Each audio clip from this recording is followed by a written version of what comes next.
लगातार bar council of Uttar Pradesh चुनाव को और सेंट्रल बार चुनाव को लगातार कवर कर रहे हैं। हम प्रदेश में जा रहे हैं, प्रदेश के अलग अलग वकील अधिवक्ता हमारे साथ आ रहे हैं, हम उनसे बात कर रहे हैं क्या कुछ अधिवक्ताओं के लिए वो कर सकते हैं। न्यूज़ फॉर जस्टिस ये चैनल अधिवक्ताओं और खासकर पे हम विधिक के लिए काम करते हैं।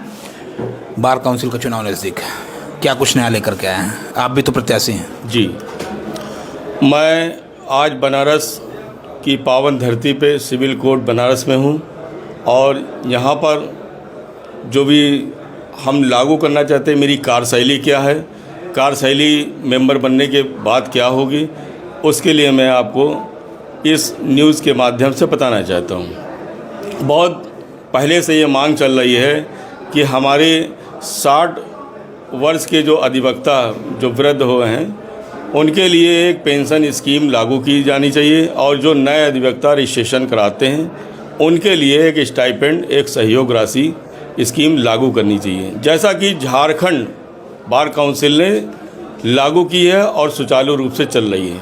इस पे हमें भी काम करना है और मैं मेंबर बनने के बाद इस स्कीम को 1 साल के अंदर लागू कर दूंगा, क्योंकि मेरे पास इसका ब्लूप्रिंट पूरा तैयार है। मैंने झारखंड बार काउंसिल जो स्टेट बार काउंसिल को पूरा देखा है, किस तरीके से वो स्कीम सुचारू रूप से चला रहे हैं। मैं भी इस स्कीम को 1 साल मेंबर बनने के बाद लागू कर दूंगा। नए अधिवक्ताओं को काफ़ी चुनौतियाँ होती हैं, जो नए इंटर्न आते हैं उनके लिए क्या कुछ नया है? नए अधिवक्ता जो आते हैं उनके लिए सबसे बड़ी समस्या ये होती है कि उनकी आमदनी नहीं होती, तो उनके लिए कम से कम 5 साल के लिए स्टाइपेंड लागू किया जाएगा, सहयोग राशि दी जाएगी। ये मैं पहले अभी कह चुका हूँ कि ये दोनों पेंशन स्कीम और स्टाइपेंड स्कीम जैसे झारखंड में चल रही है उसी तरीके से उत्तर प्रदेश बार काउंसिल द्वारा मेरे द्वारा लागू की जाएगी। इसका ब्लूप्रिंट मेरे पास तैयार है। लगातार चुनाव होते हैं, बार काउंसिल में लगातार वादे होते हैं, वादे निभाए नहीं जाते। ऐसा नहीं, बहुत लोग ऐसा कहते हैं। देखिए, मेरे बारे में अगर कानपुर प्रशासन, उत्तर प्रदेश का प्रशासन जानता है तो ये बात जानता है कि सरफराज खान जो कहता है या तो सच होता है या सच होने वाला होता है। सरफराज खान के इस बार काउंसिल ऑफ चुनाव में आप मैदान में उतरे हैं, चुनौतियां बड़ी हैं, लगातार अधिवक्ता भी हैं, सभी समाज है, सबसे बड़ा है advocate protection act. Advocate protection act हमारे मेंबरों ने प्रयास किया, आज ड्राफ्ट तैयार हो गया है, ड्राफ्ट भेज दिया गया है, आज लागू होगा, कल लागू होगा। वो सरकार से एडवोकेट प्रोटेक्शन एक्ट लागू कराने में विफल रहे हैं और 5 साल का कार्यकाल होता है, 8 साल कार्यकाल चलाने के बाद भी वो प्रोटेक्शन एक्ट ला पाने में विफल रहे हैं। ये हमारी विफलता नहीं है, उत्तर प्रदेश के अधिवक्ताओं की विफलता है। सरफराज खान जी के पास क्या है अधिवक्ता हित में, क्या कुछ लेकर के आए हैं? जी, प्रोटेक्शन एक्ट लागू होगा, राजस्थान में लागू है।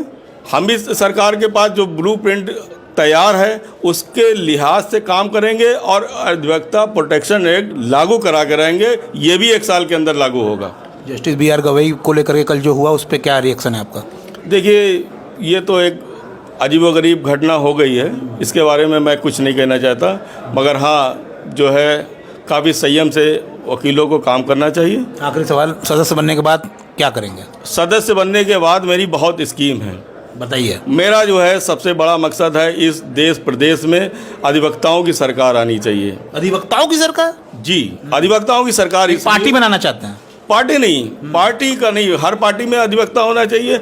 इसमें हमें मानना ये है कि अधिवक्ताओं ने इस देश को आज़ाद किया है। हमारे गांधी जी ने देश को आज़ाद कराया, कानून बनाया, अम्बेडकर जी ने। जो कमी रह गई कि अगर उसी टाइम ये लागू कर दिया जाता कि अधिवक्ता ही जो है विधायक बनेगा, सांसद बनेगा, मिनिमम क्वालिफिकेशन अगर लॉ ग्रेजुएट रख दी जाती तो आज को अधिवक्ताओं की पूरी सरकार होती, क्योंकि देश हमने आज़ाद कराया, हमारी कम्युनिटी ने आज़ाद कराया। की एक पार्टी बन जाए, क्या दिक्कत है?